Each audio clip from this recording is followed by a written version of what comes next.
Coming up on Headline Humboldt, Marnie Atkins from the Wiyot Tribe describes her life's work to help preserve and restore the tribe's cultural traditions on the North Coast.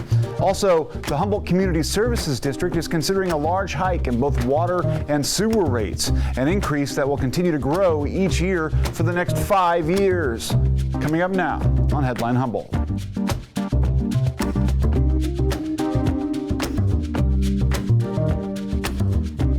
From the top of Humboldt Hill, this is Headline Humboldt. I'm James Falk. Thanks for joining us. Tonight we continue with a series we've started that will profile the good works of the Wiyot Tribe and the people who are behind those efforts. Thousands of years of history and culture were nearly obliterated over the past 150 years after the North Coast was settled and ultimately overtaken by white people. The Wiyot Tribe has long fought an uphill battle, first to survive and then to reclaim its recognition as an actual tribe. Our interview tonight with Cultural Director Marnie Atkins examines how that work of preservation and perseverance continues. She began the conversation with a description of her role as Cultural Director. My title is Cultural Department Director. Okay. And I work for the Wiyot Tribe. That my responsibilities are overseeing the Daguru Louis Cultural Center, the Sulatalak Learning Program, which is Sulatalak is the name of our language, so the Wiyot People's Language Program, and various projects that come to the tribe that need any kind of cultural input, especially, as it pertains to our ancestral lands or our waterways, our ocean, our plants and critters and humans and land, water, air. Yeah. Now, so obviously, given the history that's happened over the last 160, 150 years, whatever it's been, what would you say the state is of Wiyot culture today? I know there's a bunch of different efforts ongoing, like with the language program and, the restoration of the island to tribal ownership, but how would you say that's going, and what is the state of the tribe's culture right now? So our language is currently under revitalization. So we have a program that is full of both young learners as well as older learners. And so that is under revitalization and reclamation efforts. Some of our cultural practices are also under revitalization and reclamation efforts. Some continued, but albeit, under the public, outside of the public eye. So those continue to be reclaimed as well and revitalized and passed on.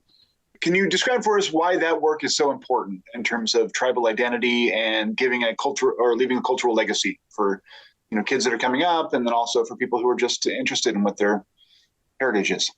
Sure. So the reclamation or revitalization of our language is an important component to our cultural practices because our language carries the teachings in it, our cultural teachings, our responsibilities to our ancestral lands and waterways and plants and animals and each other.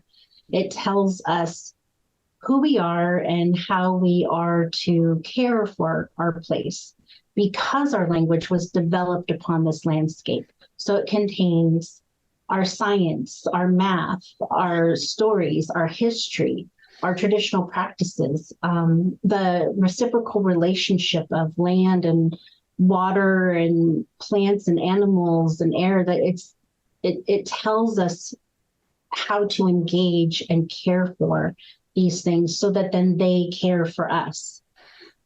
So that's imperative. The language is absolutely imperative.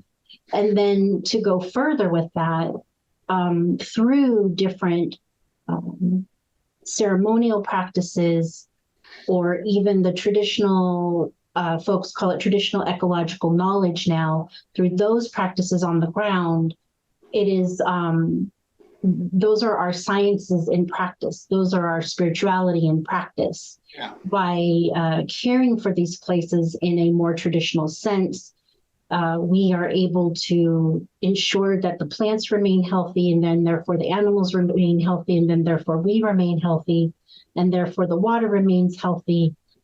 Do you see? It's, all tied together. So although, times have changed, you can see the divorce that happened, the segregation that happened between Wiyot people and our landscapes and our abilities to do the responsibilities that we were given on this place. And, we see that in, the mismanagement of rivers and, how dry they are, and the lack of gutao or lamprey, people call them, or vashak, salmon. These healthy beings living in these rivers. So you see it, with dam construction and things like that, or you see it, in the oceans with the lack of a lot of seaweed or shells, that are left to demonstrate that there's food sources. I mean, I remember when Clam Beach had clams in it, and I'm not, in recent years, I've walked out there and there's not very many clams anymore. Yeah. So you can see when a people is segregated from their place and they're not able to have that reciprocal relationship, it not only damages our relationship with this place, but other people's who have come to rely on it. For example, fisher people, clammers, seaweed gatherers, mushroom gatherers, huckleberry gatherers, those kinds of things. It's an interesting thing I've been noticing lately is that there has been an increased acceptance into some of those ideas and values. We've seen it. I've had an interview with a woman who was helping advise the state on native fire management practices in terms of how to basically, burn preemptively so you don't have these gigantic conflagrations, but then also, they would do it so that they would treat the acorns, and there would be various things that would happen that would make that forest of more use. Those things are starting to be respected more, but it seems like with the natives and the Wiyots, there was such a deep and long relationship between the tribe and the land that, our society now, outside of the Wiyot tribe, can never really conceive of how deep that relationship is. And I wonder if I don't want to say it's a lost cause, but it's going to be really difficult to try and inculcate that kind of value system in a society that never even really conceives of land that way. Gosh, I hope that's not true. Well, I think that but I hear what you're saying. Way. Yeah. I guess what I want to say to that is, even 15 years ago, it was unheard of to talk about fire on the landscape. Yeah. Now, a lot of these public agencies are listening. And now that doesn't necessarily mean they're all for it yet, but they are listening. There are folks at the table who are listening now. And you have to understand that we did not have large fire brigades or helicopters to come in and dump some sort of a fire retardant on a fire. We had to manage this landscape so that to prevent these devastating fires. Yeah. Some of them were larger and some were targeted in small fire, small patches. And, that had to do with, like you just said, that the Native woman you spoke with was talking about it. It's about caring for oak groves. Mm-hmm. Now you see a lot of sudden oak death in our oak groves. Yeah. That is probably tied to, I know it's a component. I know that it's a component that we haven't been able to manage the landscape in that way. And when you have fire on it, it helps kill some of those. I'm not a scientist, so I'm not going to say all the proper words, but it does help remove. Keep the trees healthy. That damages the roots. Exactly. These small targeted burns are for vegetation to potentially, back in the day, bring in healthier, so grow healthier prairies so that the deer and the elk would come in and then we could hunt them and we don't have to go running all over the place, right? I mean, why go do that when we can bring the food to us by managing a prairie in a more traditional manner? And, the animals are going to go where they're going to go. So maybe instead of going into a rancher's, ranch and where their livestock is, maybe if they had, if elk, for example, had pasture where, a prairie, a traditional prairie where they could go and eat, they might find that more inviting than going where the cows are, for example. Everything that we do has a cause and an effect. Yes. And because we haven't been able to have that cause, the effect has been, less healthy landscapes and more, devastating fires and unhealthy animals. Sometimes you'll see animals with a lot of ticks. You can kind of look at them and they're sort of patchy because the ticks have kind of gotten on them. Imagine being tick-free for animals. How that probably makes them feel uncomfortable and ill. So that, again, that's our responsibility as I think as humans, no matter who you are. If you live here now, I think it's also your responsibility to help care for this place. It's interesting you mentioned the effect on the land, on the animals, but what about on the humans? I mean, alienation seems to be a massive problem where people no longer feel connected to the earth. They no longer feel connected to their local biosphere. And I think that, I'm preaching to the choir, obviously, here, but I think that if we need to return to a value system that puts us in as part of the ecosystem rather than makes us managers of it. And I think that, obviously, the Wiyots are pioneers in that wisdom, and I'm just learning it now, so I'm excited about it. No, you're right. It's more than sort of stewardship where you're like, oh, I'm going to go over there and I'm going to take out some invasive plants and I'm going to put in some native plants and then I'm going to put up a sign. And look at me. Yeah, exactly. In reality, it's about reciprocal relationship. It's this ongoing thing. So that's awesome that you just went over there and you pulled the invasive plants. You planted native plants that will not only adapt to this environment, to its rain, to its weather, to its heat signature, all of that. But then it will also ensure that pollinators come. It will ensure, the health and well-being of all the animals that will eat upon that vegetation. Okay, but now you keep in relation with it because some plants like to be fussed with. They liked being pruned and plucked and trimmed back so they can go stronger next year.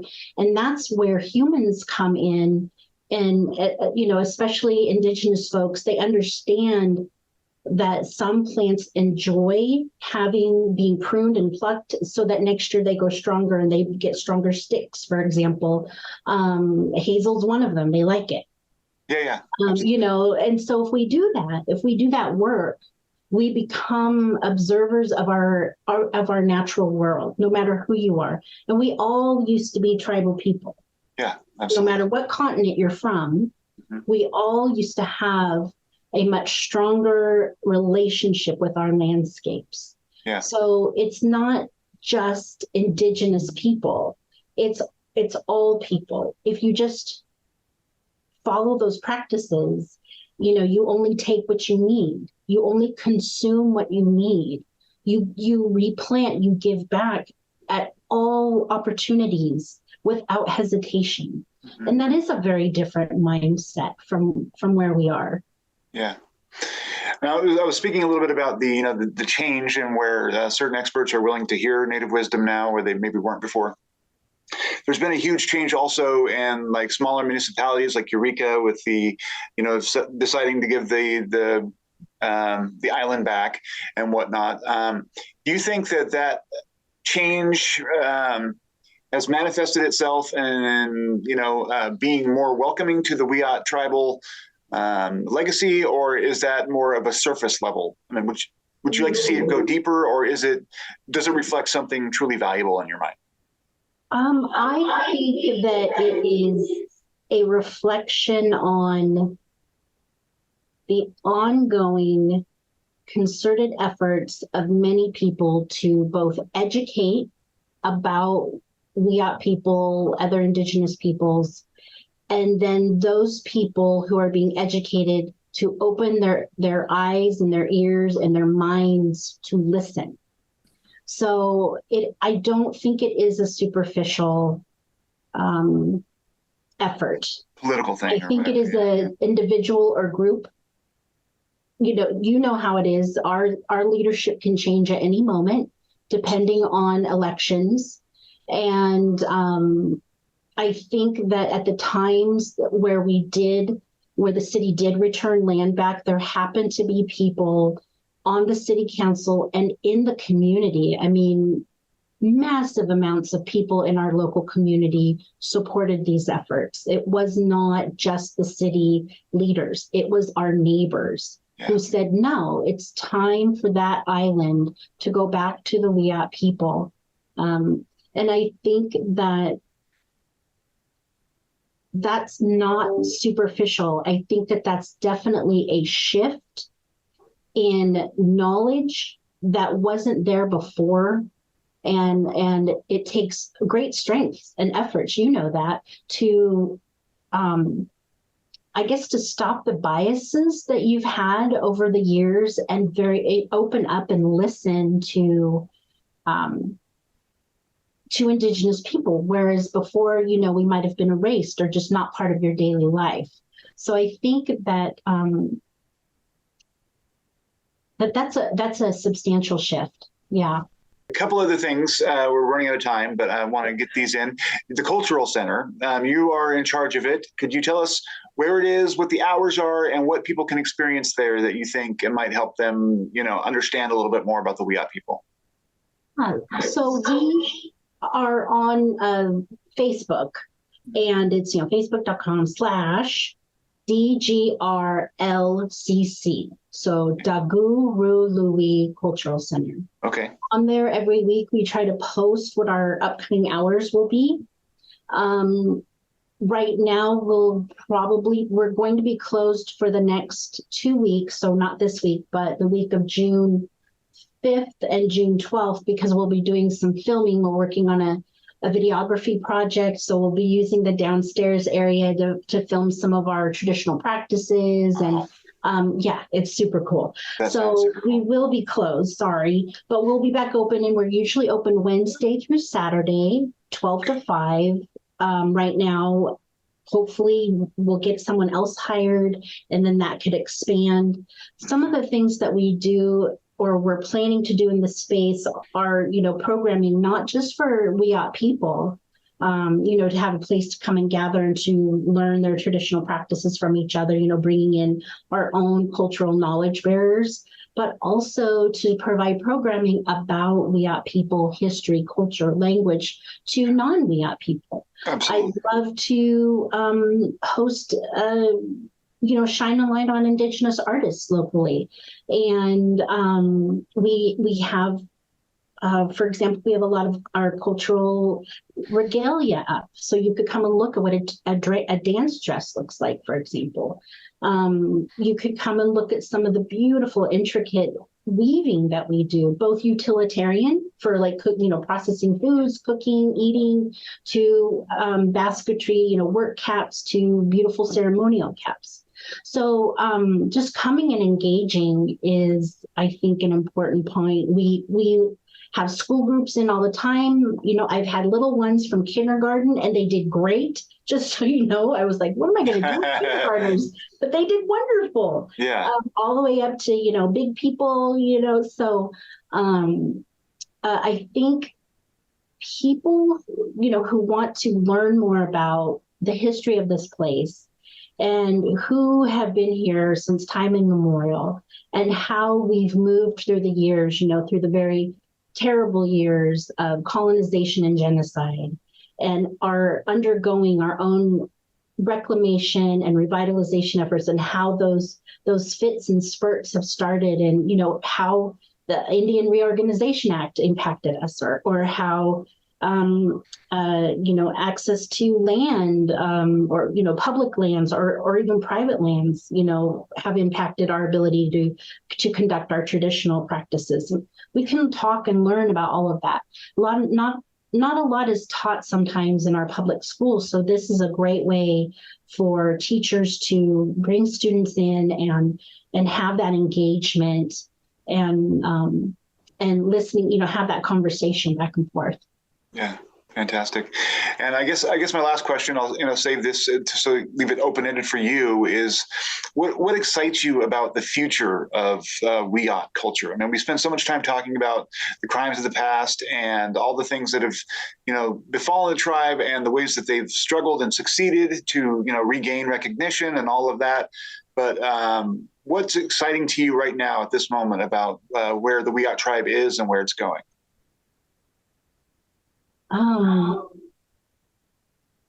The future's so bright, I gotta wear shades. I think that we are, I'm excited that our community is still here. We're still together.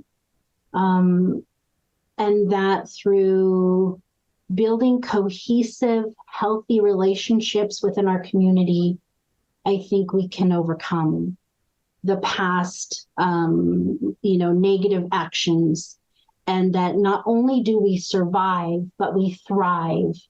And that's where I think we're headed.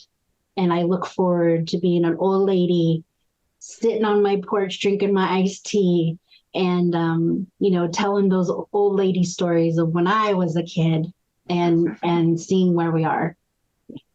Yeah. Looking forward to it. Yeah, a lot. That's something worth fighting for. So, and as much as I can help, I will. We'll have, we're doing an ongoing series that you may have heard. I think you've probably heard. And so I'll talk with David and the chairwoman about who else might be coming in next. But it's been a while for us to get this to work. So I'm really glad it did. I think this interview was wonderful. So I appreciate your time and thank you so much. Yeah, thanks, James. We did it. Hi, I'm Chef Patty Hinich. It is a pleasure to show you the wonderful food and culture of Mexico all these years. Show your love for public television by becoming a sustaining member of your local public TV station.